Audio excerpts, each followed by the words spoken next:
Well.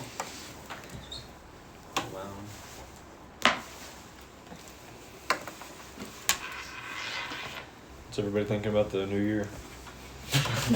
Such a dumb question. At least the only point, I guess, of asking such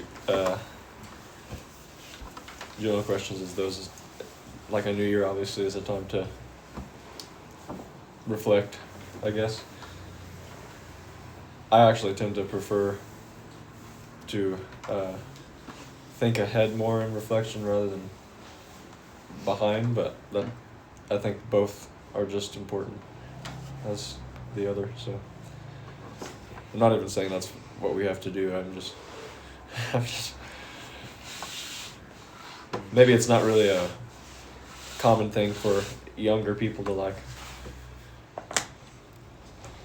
seriously consider like what a year has looked like and how they've changed, but that kind of thing is still good to learn to do. It's not even something I think I do that much.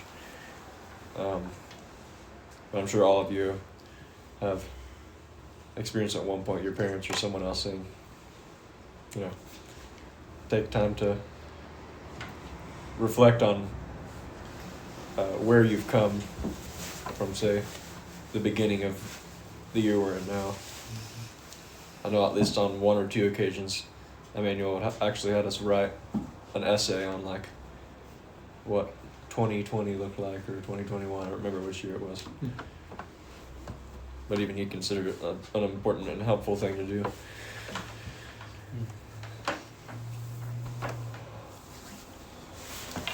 So you said you like to reflect ahead? Like you like to look toward the future? Yeah, I mean, reflect maybe isn't the right word when you're thinking about things ahead, but like what the next year looks like. And a lot less of a concern for me, at least, is like what things I'm gonna do, but more so it's all what you're probably able to tell what I'm getting at is like an evaluation of your character, your inner growth. That's what we're really looking at. I think I have the habit of, at least especially in past years, falling far too much into that category. I think I was one who spent far too much time thinking about the future and the past. Mm-hmm. So I would honestly say that my biggest growth in character this year has been that's not really the case anymore. And it's honestly quite nice. Mm-hmm. I would say I'm far less concerned with the past and the future altogether, and I've been a lot more present, and because of that have eased not only a lot of anxieties within myself, but I would say I've lived a much better life in terms of the care I've been able to put into my relationships. Well, that's the cool thing about looking behind and ahead is it's not to get a better idea of what's ahead or a more solid understanding of what you've been through, but having those things actually leads to what you're actually going for, which is a clearer understanding of where you are now. Like, because our lives are never in a static place, in a sense. It's always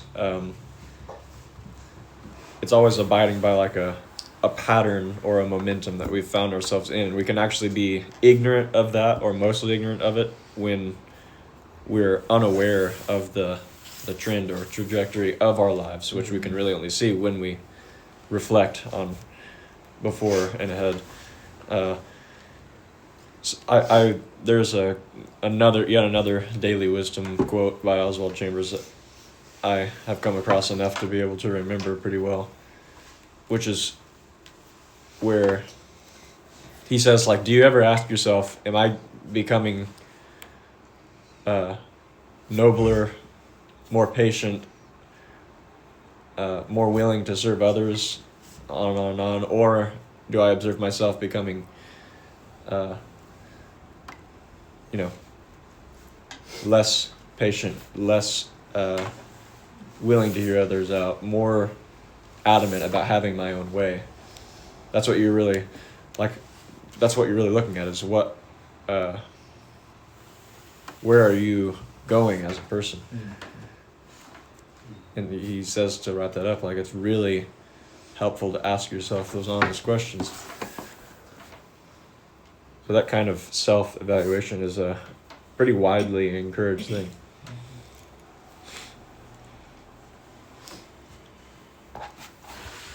I would say as well, what's been a nice trend for me is that it's less even so about my personal future or past, but I've much more recently taken to the mindset of looking things either towards the future of what my family looks like, or even as far as the context of our community.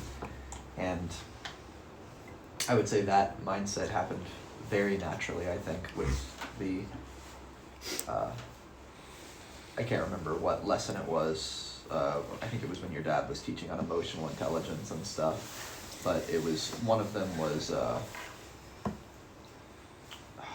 I can't remember one of them, but it was in the context of thinking about community, having a mind for the community that you're in, rather than, it was just some sort of like community intelligence. I'm not quite sure which one that was.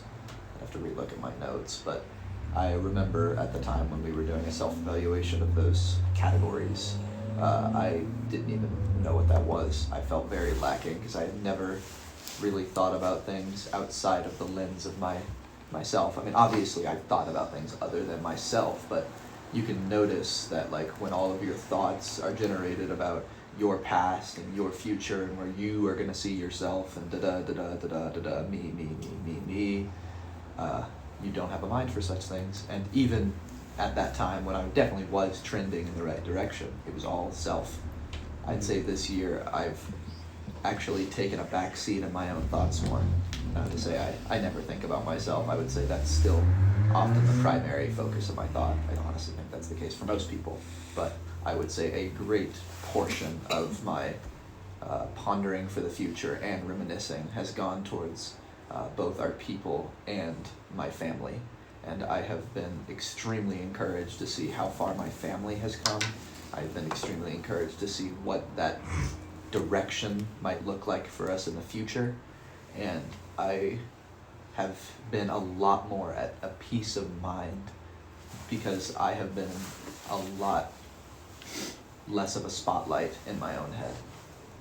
And I think when you are less focused on all of the things about yourself that quite honestly probably don't matter, that peace of mind starts to become afforded to you. Mm-hmm. Even if peace of mind is what you were trying to work for. Yeah, I think peace of mind is a byproduct more often than not. I don't think it's something you can chase. Yeah, I think it does come to that. Like, a lot of personal goals will be a byproduct of you trying to do things in a healthy way, trying to be just for others. Mm-hmm.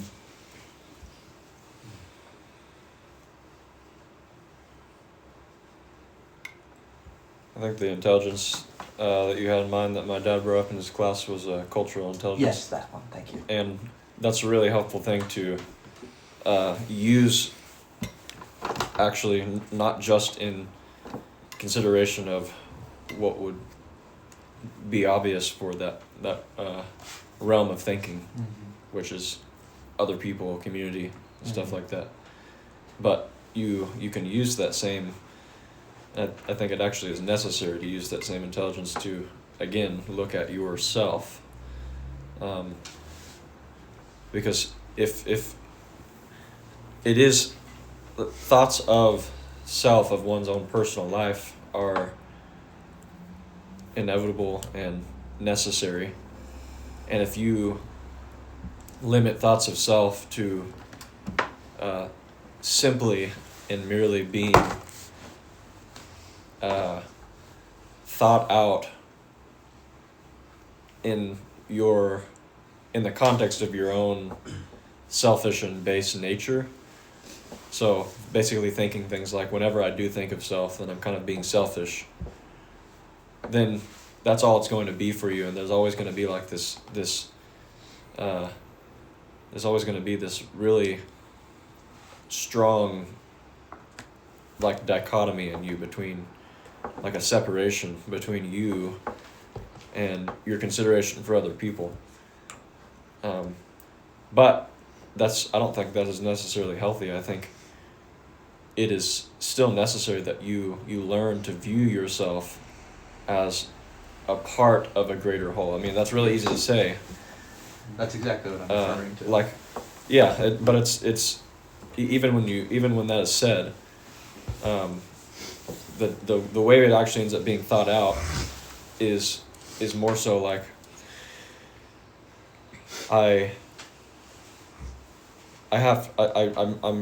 wanting to better think of others in spite of myself, and that is actually the way that it tends to be working out, especially when we're having to transcend the natural mindedness of it being like maybe not a necessarily selfish life, but still very self-centered. Exactly that. But I think that this cultural intelligence that we mentioned is something to be exercised towards even what we were talking about earlier, towards our own self-evaluation, like even the principles that say I mentioned, Chambers mentioned, has everything to do with your interactions with other people. So being nobler, being more patient. I'm paraphrasing much of what he said, but I know that the principles he did mention had to do with anything that is based on our relationship with other people in our lives or with God. I wouldn't maybe not even say or, but and God, because those things work out as one and the same, from one and the same heart. So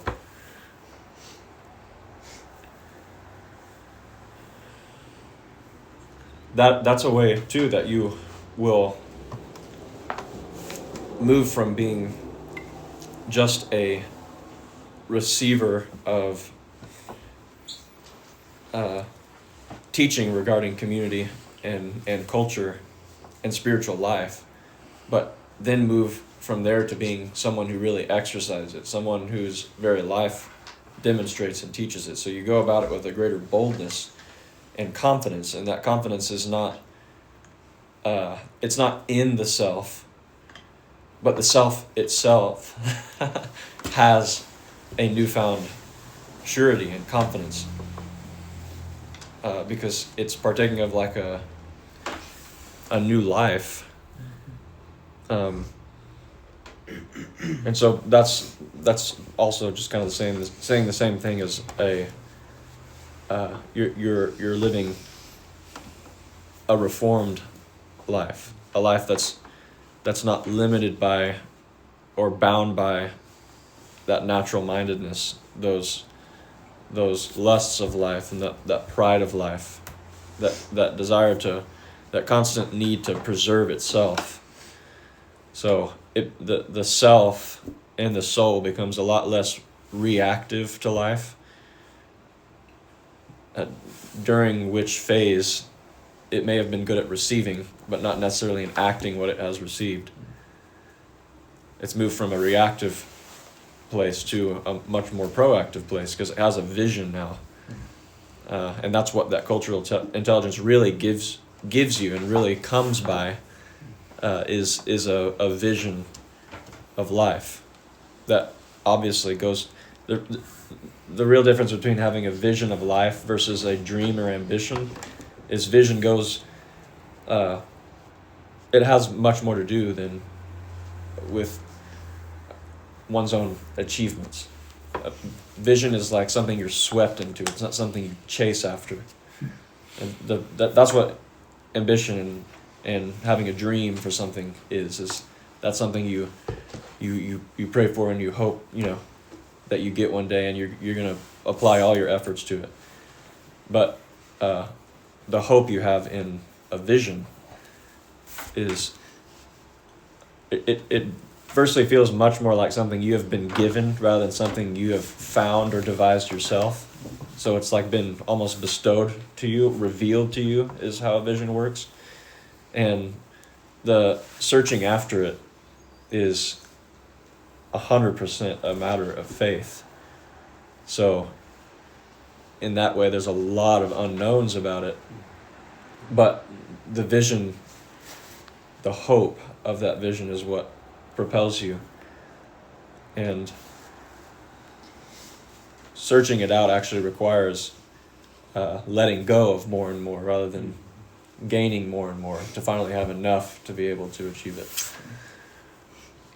Yeah, I was thinking a little bit about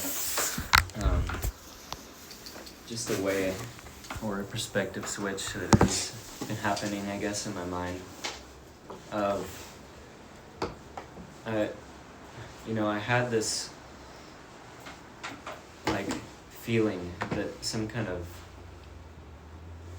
something good had departed from me, like a feeling of not being fully like in the presence of the Lord and what He's doing. Like that place in me had moved, or like He had moved away.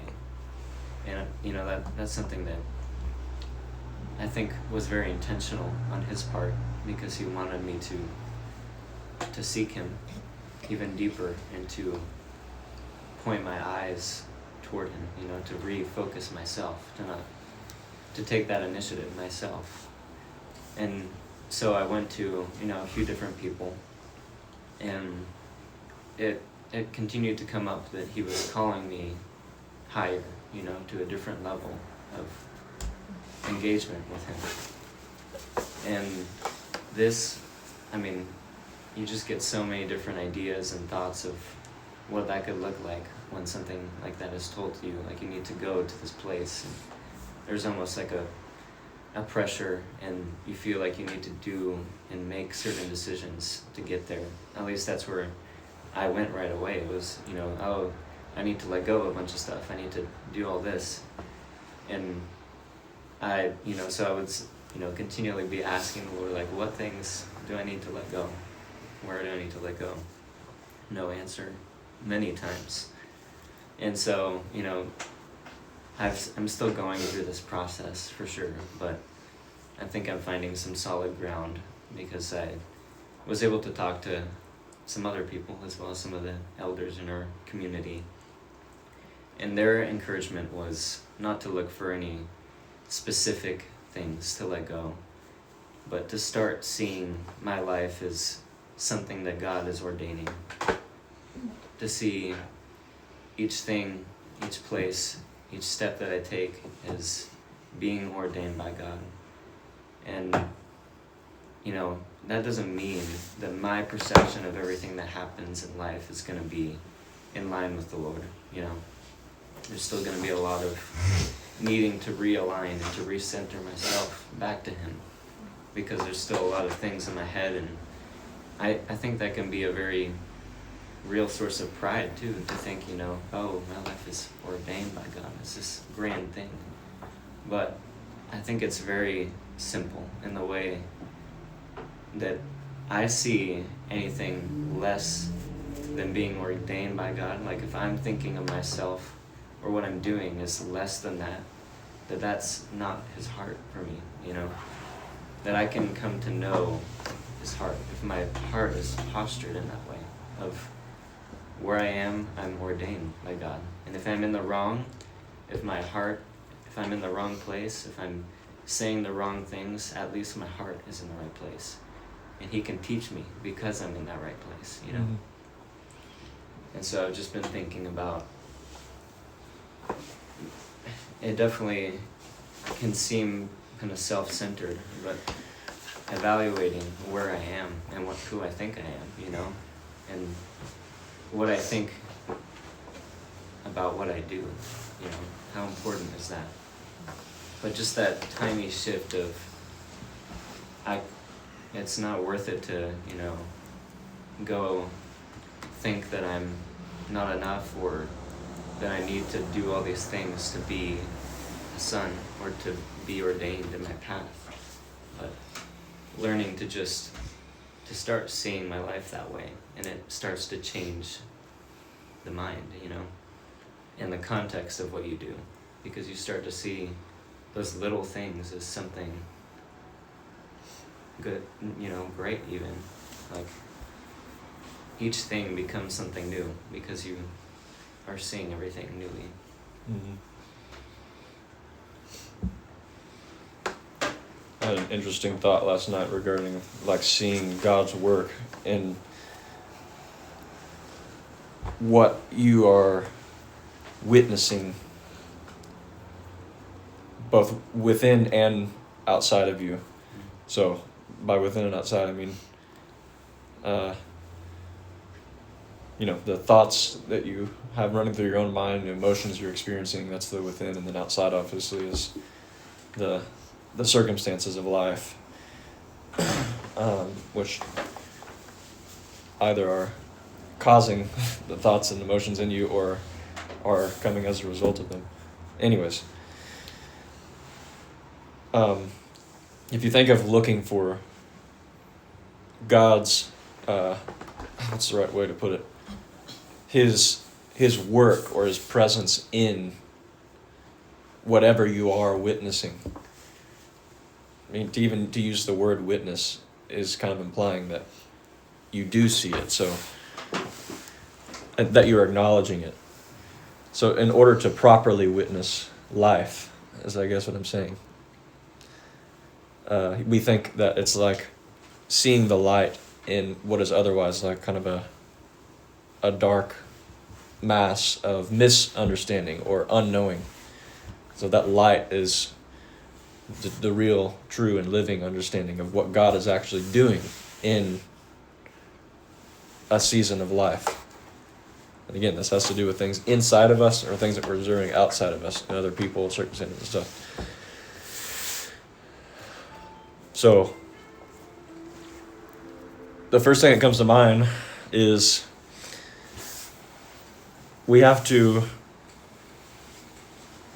often we think we have to like clear away the dark things, the things that tend to obscure our vision.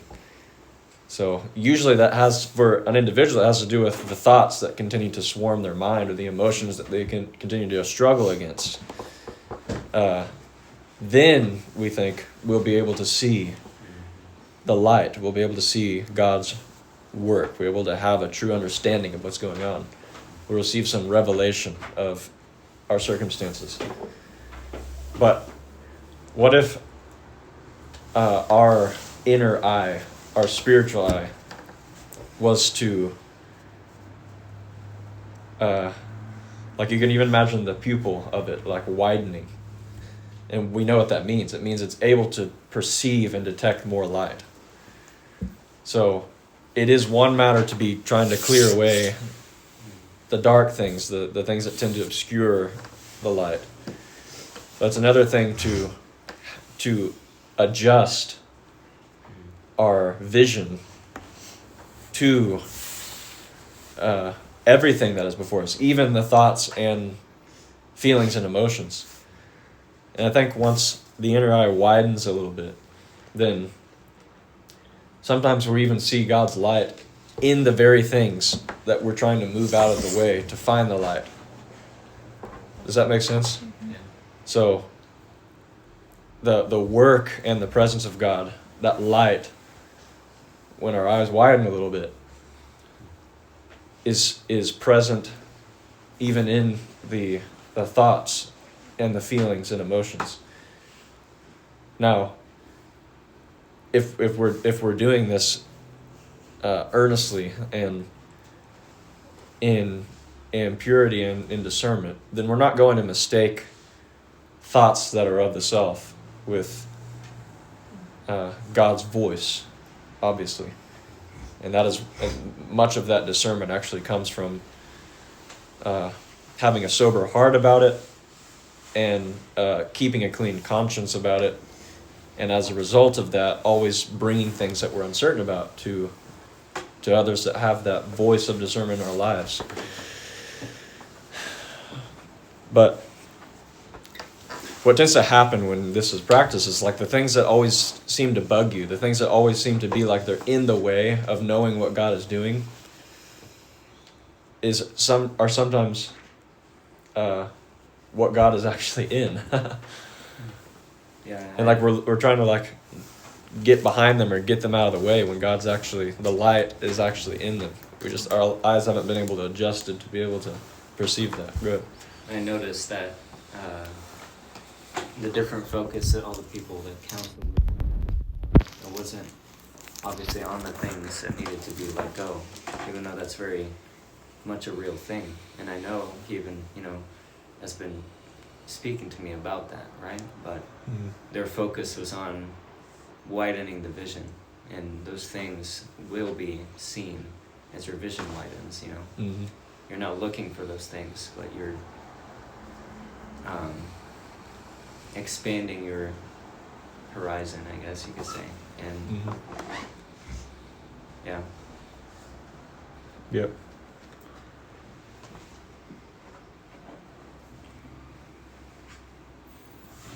It makes sense at its base because, where's your focus? On self, the things that you're lacking in, or on what God is doing and what he wants to bring you into? Mm-hmm. Very basic thing.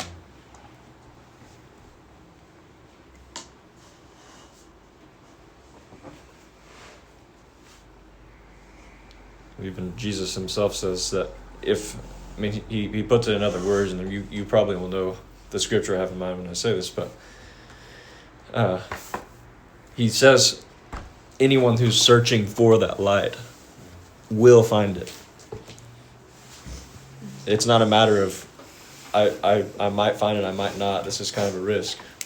You will find it if you constantly search for it.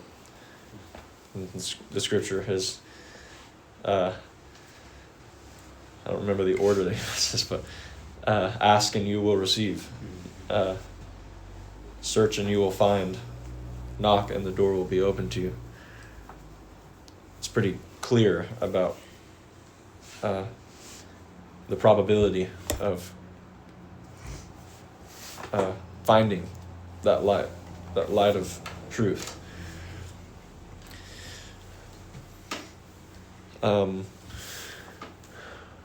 I think this is actually not any different from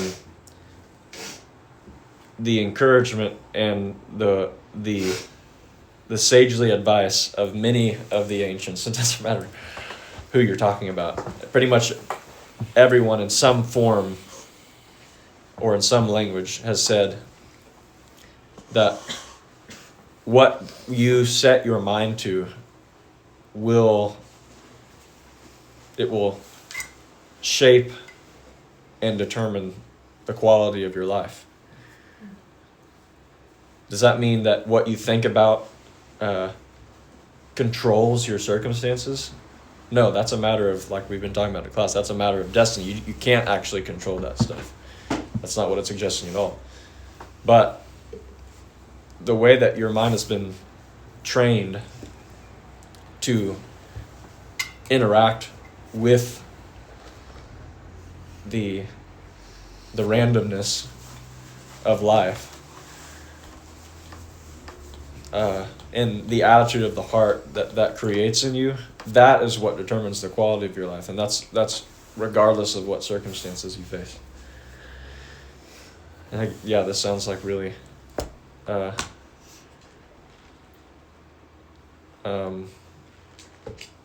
cliched stuff, like it's anything new to us, but I had mentioned it in some meeting, I don't remember which, but how the Stoics would also say, all is as the mind makes it so. There's really truth to that. And this is what I'm seeing as connecting to what we were talking to moments ago. That real heart for finding the light, for truth, that creates a new attitude of life in you. And so even in your negative experiences of things, those emotions that you wish to avoid or whatever it is, those don't have even those things don't have the same weight anymore, because your feet now stand in a much deeper and more sure and solid place, and your head, if you will, is now it's been raised to a much higher point of view of life. So in a way you've grown, your roots have deepened, and your spirits have been raised, and they remain there. It's not something that you enter into and exit in fits and starts. It's something that you've become. So it's not just a revelatory experience for you, or a happy and sweet but short season of life where you feel like you understand things, but you remain in a place of peace, like you guys were talking about a little bit ago. And not because you were looking for peace, like you were saying, but because you were looking for truth. You're looking for that light.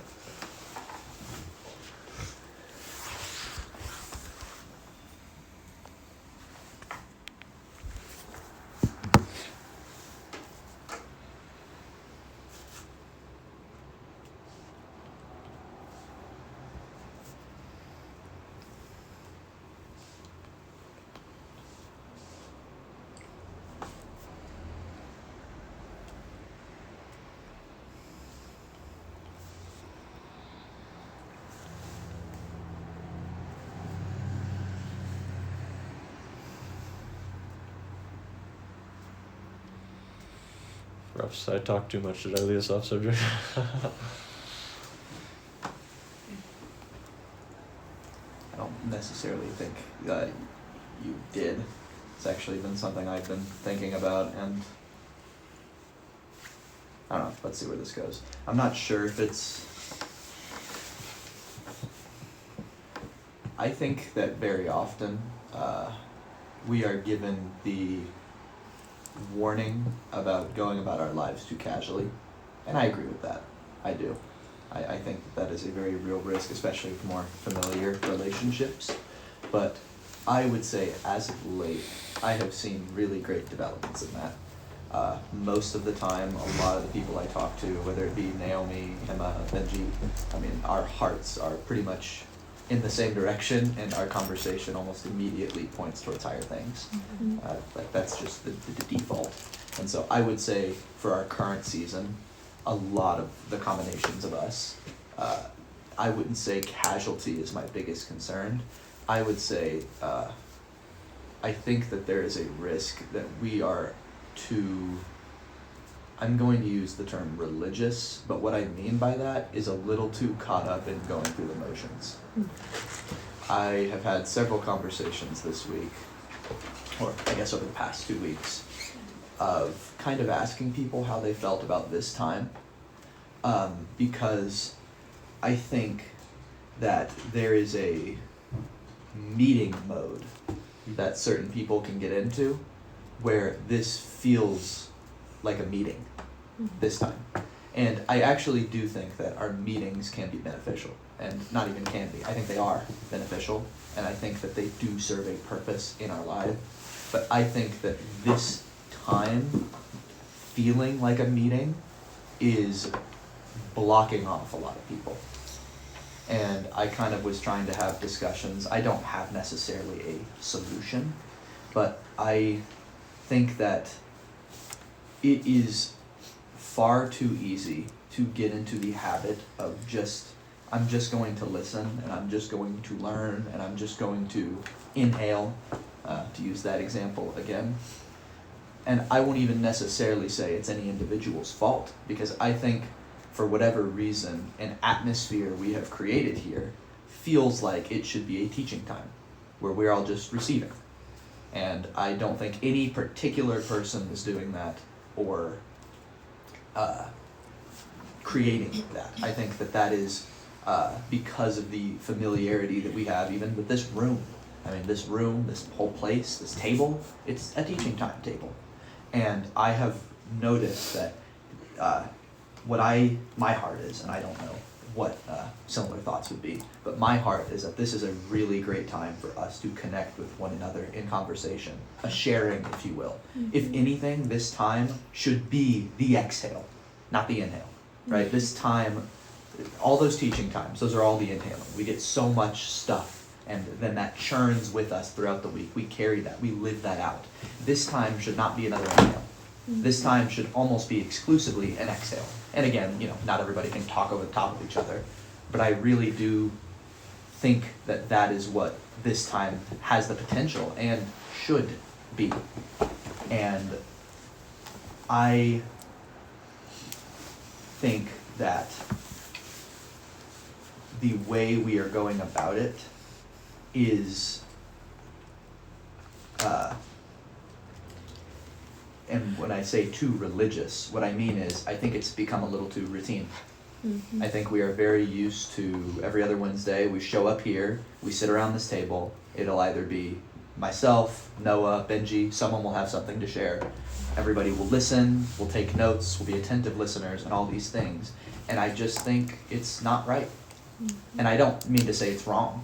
I just mean I think that this time can actually really be something special. And I know for many, if not all of us, the desire is for it to be something different. And so I don't necessarily have a solution, as I was saying. That's why I felt hesitant to share. But I do want to bring it up for each of you to consider. And Corbin, I know it's a little strange for you because but I think you coming here is actually a great contribution to changing that. Because anything that's shaking up this familiarity, this tradition, this let's show up to this place, listen to these people talk, and then go about our lives. Anything that's shaking that up, I would say is beneficial. And so I'm obviously, it's a little weird, you're coming in from the outside in, but I think that's exactly it. I'm the same way, because I feel like I've noticed it in myself and you guys. Sometimes it's easier to tell someone something that you've known for a year or two versus your whole life. There's things I've told you guys, I was like, I really should have told the friends I've been hanging out with since high school by now.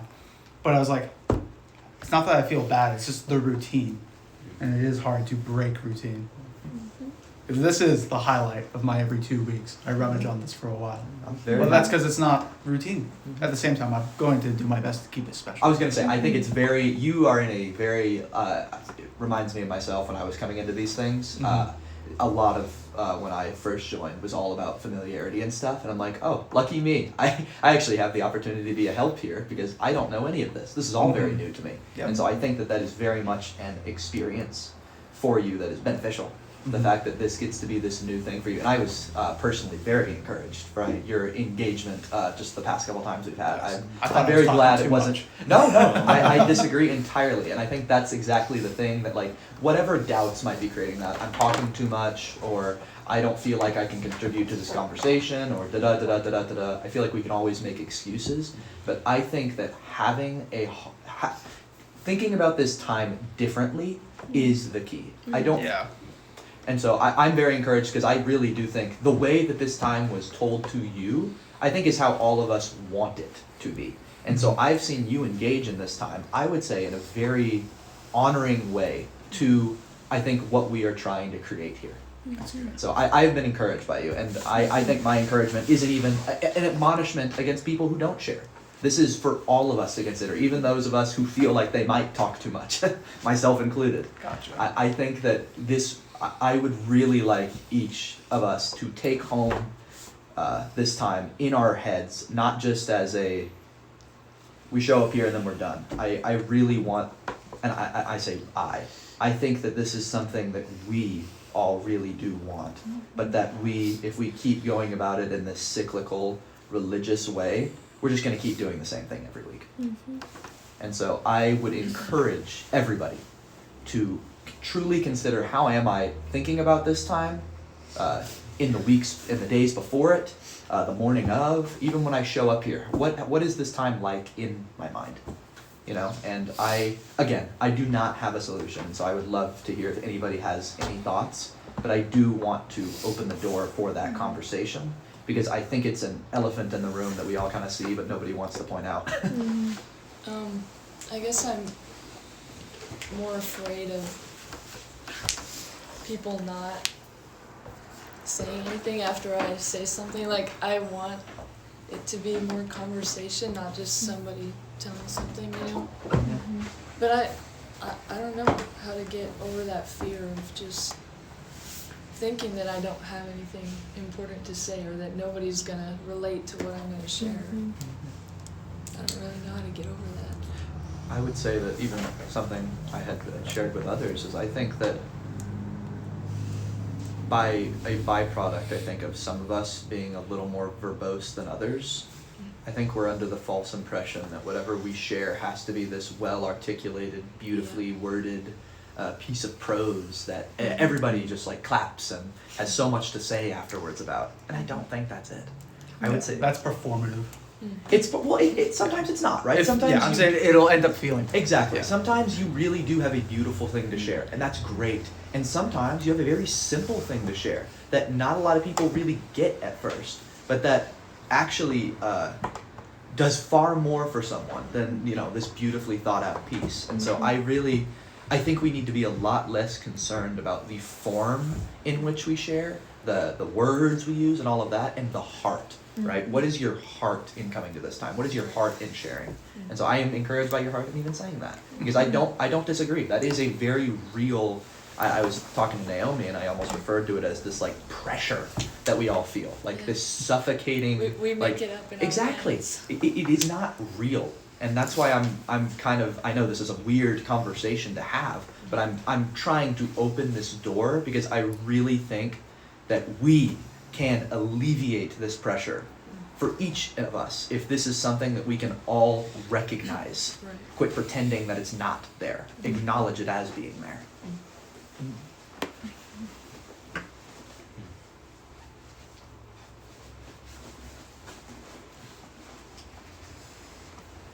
There's a good quote, but I like butchered it, so I don't remember it anymore.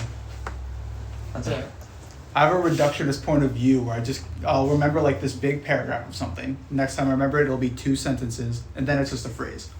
But it's slowly boiled down to. But I think I had it as like, by the end, I was like, I thought you make more progress in the dark. When you don't know what you're doing, that's the real improvement. When you're trying something new or someone's teaching you something new.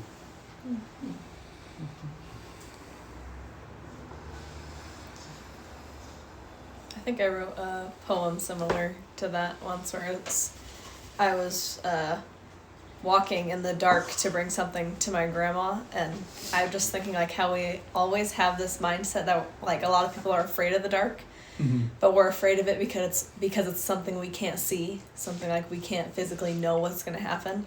And I feel like that goes along with what you're saying. It's like when we don't know what's going to happen and we're like okay with that, I feel like that's when it brings the most growth to our life, because we're not constantly focusing on it and being able to kind of like see everything that's happening. Yeah. So I like that. I've worked a lot on that. It had gotten to the point actually where I bought my funny little lamp and walking around back and forth between the restaurant. I realized I'm more scared with a light source out than I am in the dark, because it's not that I'm in the dark, but I can be seen now. I see me as well. I'm now the center of what's going on. I'm not a part of this anymore, but a lighthouse. And it was strangely intimidating. I didn't like it, but I'm working on that. Don't know if that's something to work on or what. I was very encouraged to see you buy a lantern. I feel like it is symbolical of a season that you are entering in. I'm afraid of scaring Mila a little bit. What if Elaine or Logan just see a lantern just in the dark, mosey up to the restaurant and back, and it's like, I can't do that. We'll just know it's you. Granny's ghost. Exactly. I do want to do it when it's snowy. I think it's going to be beautiful. Oh yeah. It does sound cool. Yeah. But yeah, earlier you guys were talking, mainly Bendy, about revelation or finding something revealed to you.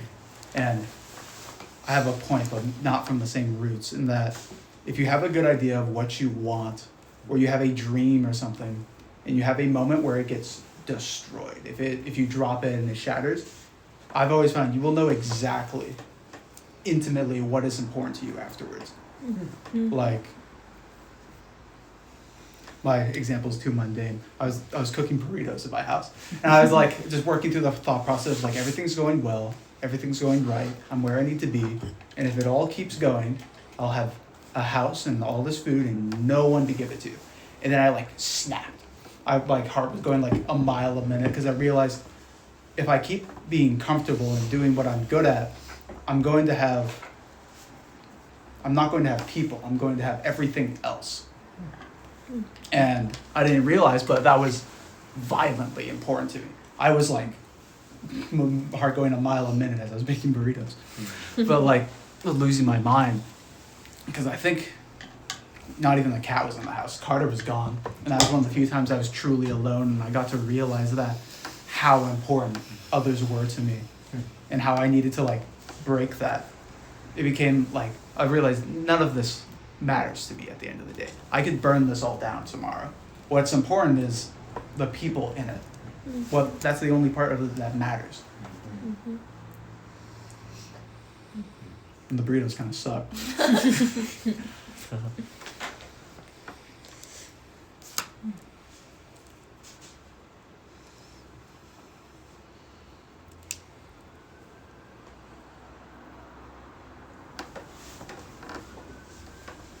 Yeah, I think a lot of what you were saying, Jaden, I think we kind of know this in our minds already, but it has a lot to do with how we see each other, obviously.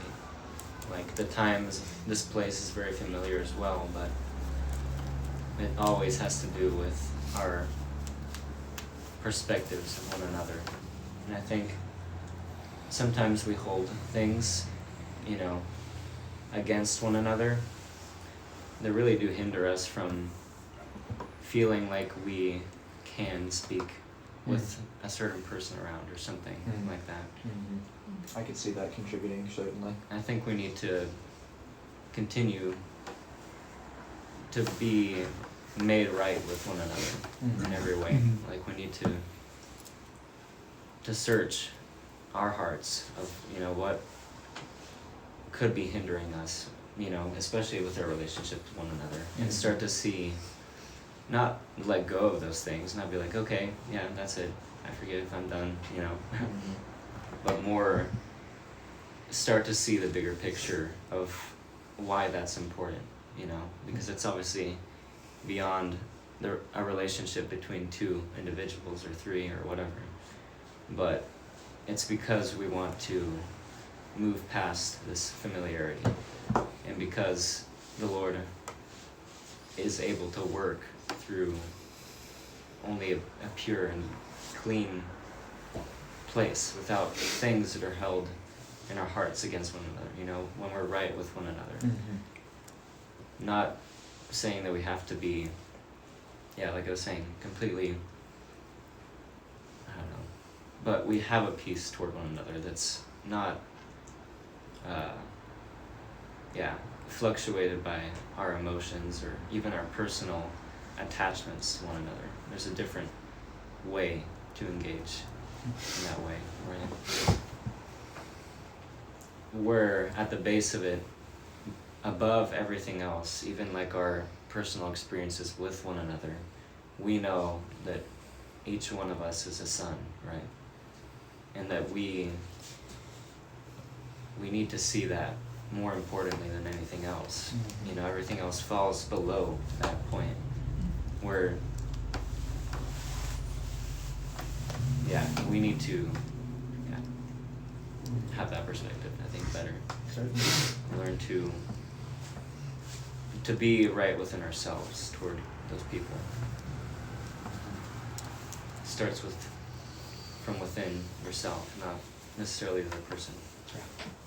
We can all think of it that way.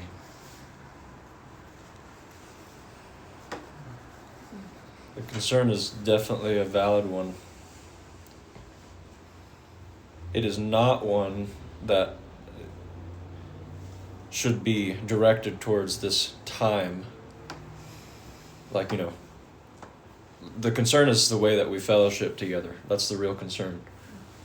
And us getting together with these people every other Wednesday is not what produces or determines how we fellowship with one another. What determines that is the way that we do life together. And this time is like 0.01% of It kind of does show Life. though, how we are. Yes, it does. That's the thing, is it is very much an indicator. So the way that you address what seems to be a falling short of what is anticipated or meant for this time is not by trying to engage better in the time. It's by addressing, and this kind of goes back to that self-evaluation thing. It's addressing the flow and pattern of life that we're presently in, because that's actually what determines what these times look like. And so from the outset, I communicated with you guys that this time was very very intentional as to who is involved, and what I was hoping would be the course of conversation that we would have. One of the things that I guess it wasn't overlooked, but it's kind of just something we touch on off and on, was I actually used that same word, evaluation, but of our community. I recall that. Like, not as if this is some sort of council, as if we're making decisions, but we do, each one of us, and this is kind of the select individual aspect of this, we do have a significant influence over particularly the atmosphere for the young people in the community. And so, in a way, there is some decision making or advice giving and encouragement offering that takes place with these particular people in this time regarding those things.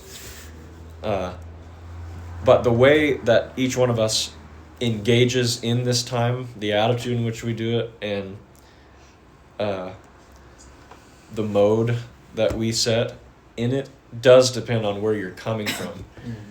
You can't, it is much, much, much more difficult to address a mode you are in right now and fix it that way in the moment than it is to, and it's actually a lot less reliable than it is to address it as a pattern of life outside of a time, the way that you're living, like Benji said, the way that we're relating to each other, obviously outside every other Wednesday from 10 to 11 a.m.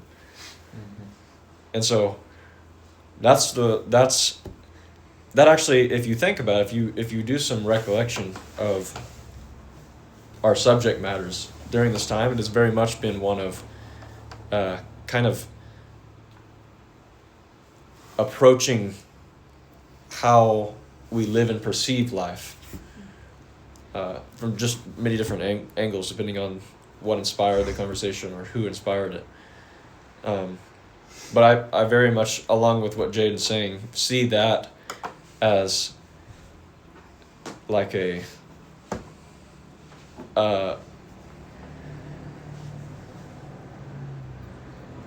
prerequisite to what we are actually wanting this time to be. Like, we haven't fully achieved that yet. So we've discussed the things that have been helpful and needed to be discussed, and the people that are willing and able to discuss them have, which have not been that many of us. And that's okay. But along with Jaden's heart in this, we have not really come to the place that this meeting is meant for, because the life patterns of most of us, if not all of us, have not really been conducive to that yet. They haven't really met one another in that greater plane of engagement. And again, that's not going to be addressing a better way in which this time should look. It's going to be addressing a better way in which we live and do life together. That is always what's going to determine what a time like this looks like. And so this is kind of a neat way to reintroduce the very thing that we brought up at the beginning of this meeting is, and it's, I'm basically repeating Jane's encouragement, which is look and reflect in yourself regarding how you are doing life right now. That's the thing to ask yourself. How am I doing life in this season? Because you are be sure that you are doing life in a certain way and in a consistent way. You're thinking about certain people in a very consistent way. You're thinking about yourself in a very consistent way. You're thinking about times like these, as Jane was saying, in a very consistent, regular, almost rigid way. And that's what a time of reflection like the New Year always kind of helps to reintroduce, is like, maybe I should reconsider some of the ways that I'm consistently thinking about things. That doesn't mean everything that you're thinking about everything is bad. That's the evaluating part of it, is, I mean, you are determining the value of certain habits of thinking. This is not very valuable because I'm seeing what it produces. This takes a lot of very, like, I can even use the word hardcore reflection and introspection. But that's what is being encouraged to you. And I do think moving into this next year that this time will evolve, it will progress to what it's meant to become. And I'm not saying earlier times have been like useless or anything like that. I think we've had some beautiful times together here, and encouraging for other people that have been able to listen in. But there's always a season for everything, I think. Even in, again, what the Lord moved Jaden's heart to express, it's we're kind of on the threshold of stepping into a new way, not of relating to each other in this meeting, but of relating to each other as a whole. So Yeah, I just wanted to add as well, like, I have had individual conversations with almost every person in this room that really inspire me and continually inspire me. I'm using that in the active sense intentionally. And my heart really is, I have seen that desire in each person. And I want to see that same way that I see in each of you, that desire, just being able to come about in a different way. I feel like familiarity, and like Noah was saying, the unchecked nature that we all go through, it just has a habit of spoiling things that are really sweet. Mm-hmm. And so this is an encouragement. Like, that's my heart from the beginning. I really want to encourage everybody to look at this time, even myself and anybody that you'd consider a normal talker. I don't even, I don't think anybody is free from that evaluation just because they're engaging in a certain way. Mm-hmm. Because I really have, I have a lot of hope for what this can look like, because I've seen what it looks like when I interact with each of you individually. Mm-hmm. And that is very dear to me, and why I'm very sad we've lost Granny's as an avenue, because the one-on-one shifts are pretty nice in the wintertime. No, this is a tragedy to me.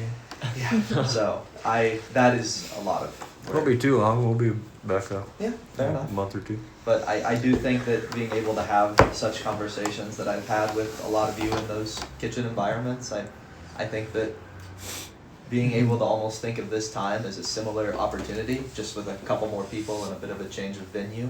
I don't know. Mm-hmm. We'll see what happens. But I do think the amount of people makes it easy to shutter yourself a little bit, but I agree the best place for conversations is while you're occupied.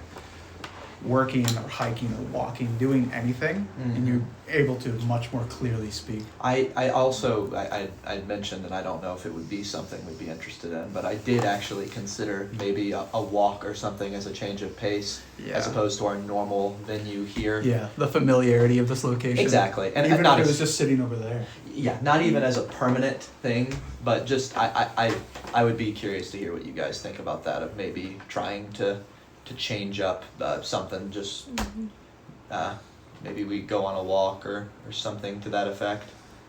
But Maybe when the weather's nicer. yeah, it is a little dreary, unfortunately. Yeah, you can dress warm. Some of us can. Just make sure Corbin brings his I'm the lantern. scrawniest one here. Sometimes the chill goes to the bone. Yeah. Once all of you's cold, none of you's cold Yeah. there. That's Isaac's mentality.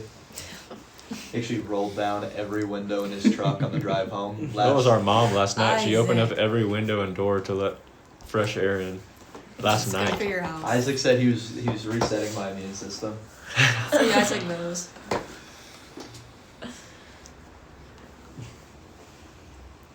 Well, Isaac, do you want to pray for us? Of course.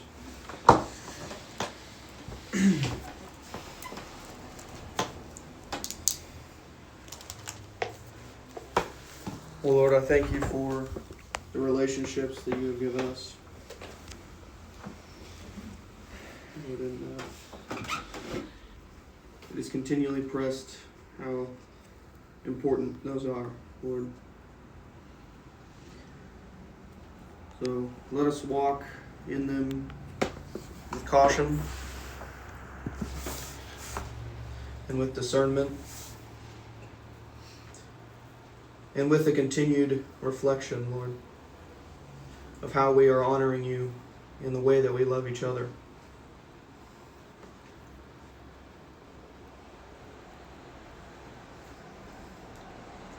So, Lord, I bless these relationships, Lord, in that regard. Lord, and that each person slows down a little bit. Lord, to take time to bring themselves and bring each other before your throne.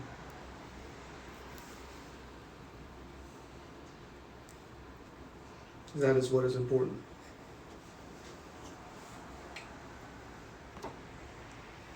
Amen. Man.